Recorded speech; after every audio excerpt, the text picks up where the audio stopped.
How many of you feel that the time has come for us to do away, some people say do away with the foreign sports talent scheme? Or can it coexist? To put it in perspective, there are about 1,400 cadred athletes today. And those that came in under the foreign sporting talent scheme, they represent 2.5% of that total cohort. I think foreign sporting talent are more pronounced in certain sports and less pronounced in others. So in netball, you have one player who came in under that scheme. In table tennis, you have more. It's also reflective of the state of the sport worldwide, right? So in the sport of table tennis, when you look across national contingents in any world championship or at the Olympic Games, there are a lot of table tennis players that were born in China. They have joined and become citizens of many different countries, and it is the country's system of training, support, the total ecosystem that determines whether the country is able to succeed. So I think the perspective that we take on foreign sporting talent needs to be taken from the perspective of what kind of country we are. There are many Singaporeans who were not born here who continue to make and call Singapore their home and contribute economically, contribute in sport, contribute in other schemes. So I guess the point here is, number one, how much of dependence are we going to have? Well, at 2.5%. Yeah. So it's not going to be going up. If you maintain it, is it all right? So I just wanted to have your views on this. I mean, anyone has a strong view on this matter? Yes, please. I have a personal experience playing with foreign talent scheme in Yeah. Singapore. For me personally, I feel that Soccer, right? soccer, yes. In terms of short-term plan, yes, it's right. We tap on their expertise because they can value add to the team.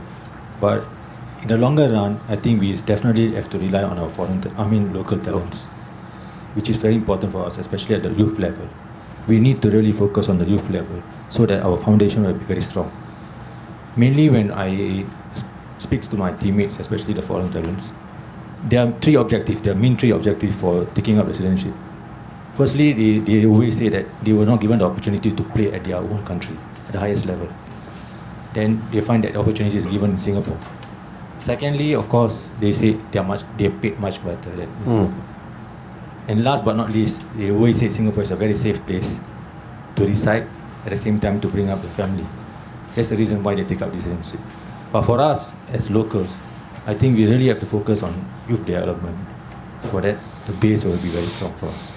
In fact, I totally echo that point. But you see, the thing is that when some of the players come in, like say football or some of the other sports, and the key thing about youth is, and with all sports, you need a big pipeline.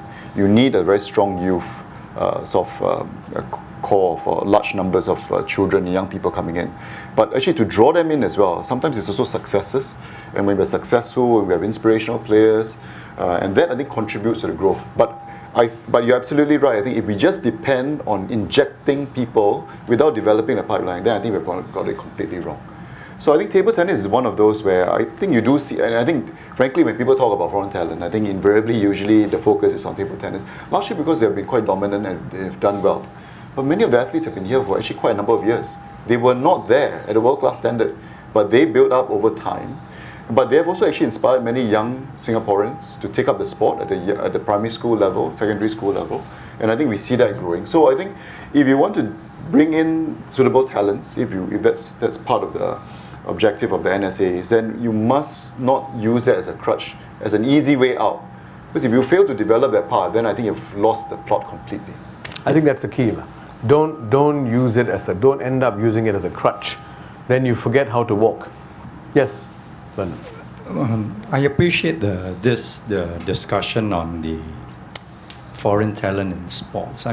During the SEA Games, towards the end, I followed the games very closely, and there was a lady who wrote into the forum page of the Straits Times, and I share her sentiment as she echoed how sports galvanize Singapore as a nation.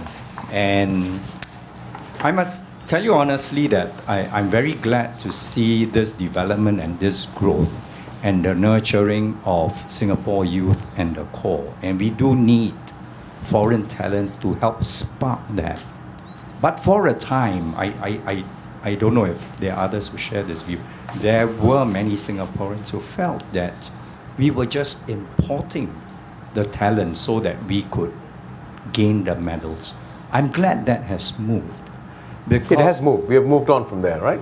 No, Can we get some assurance? No, I'll say that actually the focus was largely because of one sport.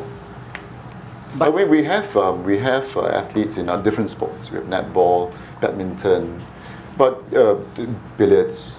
But I think the distinctive thing about the table tennis team was because they actually did well and won goals. And so the focus, and that was and when people talk about those examples, it's just basically one sport and in particular events when you did well. But actually when you actually think about it, if you look at across the different sports, it's a very different landscape. No, but there's a larger point here, right? I don't even think I don't think there's anything wrong with bringing in someone who's talented. But what's the motivation for giving him the citizenship? Is it because he's got sports talent, or is it because he's interested in being a citizen of this country and making it his home? I mean, for me, that's a more important distinction. I agree. The real reason why we should give someone a citizenship should not be, I feel, because he's a sporting talent. Should be because he wants to be a citizen of this country and serve as a citizen of this country and make this his home. Well, I think it has to be both. There are many people who want to be citizens of Singapore. Yeah. And I think we have been quite discerning as to whether bringing in someone who's foreign born to Singapore adds value to our total population. So in the case of economic contribution, we are very clear what that means.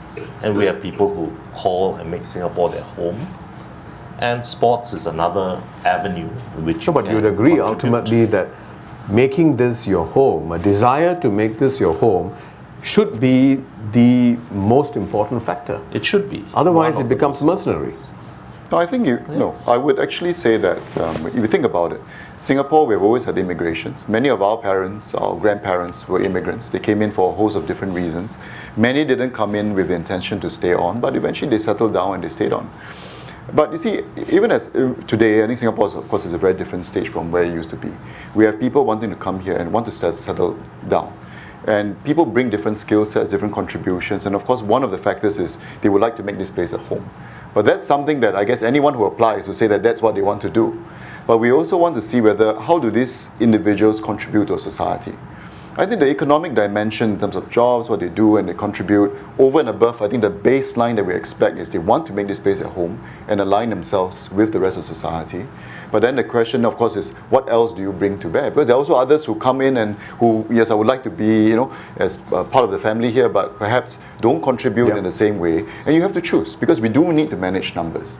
So actually, by recognizing sporting talent, what we're saying is that we are not just looking at economics.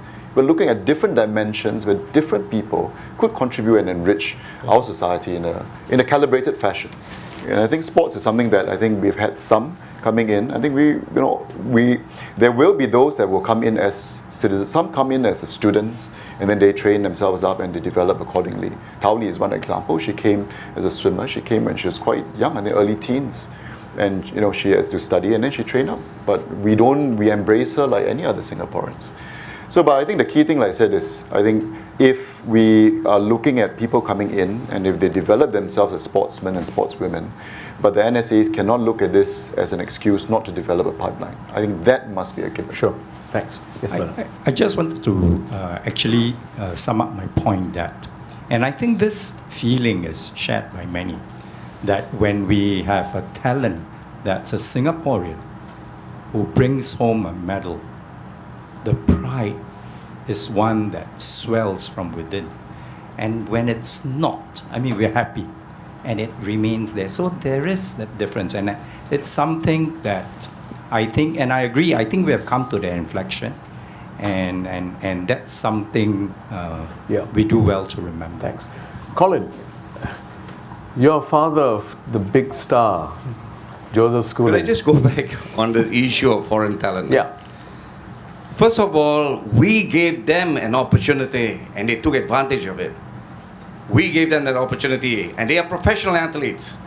So as a professional athlete, what is their objective? Is to bring victory to the country, and that's their job. Even as a youngster, when I was a young boy, every Chinese gentleman, when they die, they want to go back to China. That part of this people that we invite over to play, you cannot take that away from them. They have that passion also. They are also passionate about the country they were born. So who are we to just say, oh no, you have won this money, you have to be a Singaporean. If a guy wants to be a Singaporean and he really wants it on his own, he will be a better Singaporean than somebody who's forced to be a Singaporean. That's my perception. Sure. Thank you. Thank you.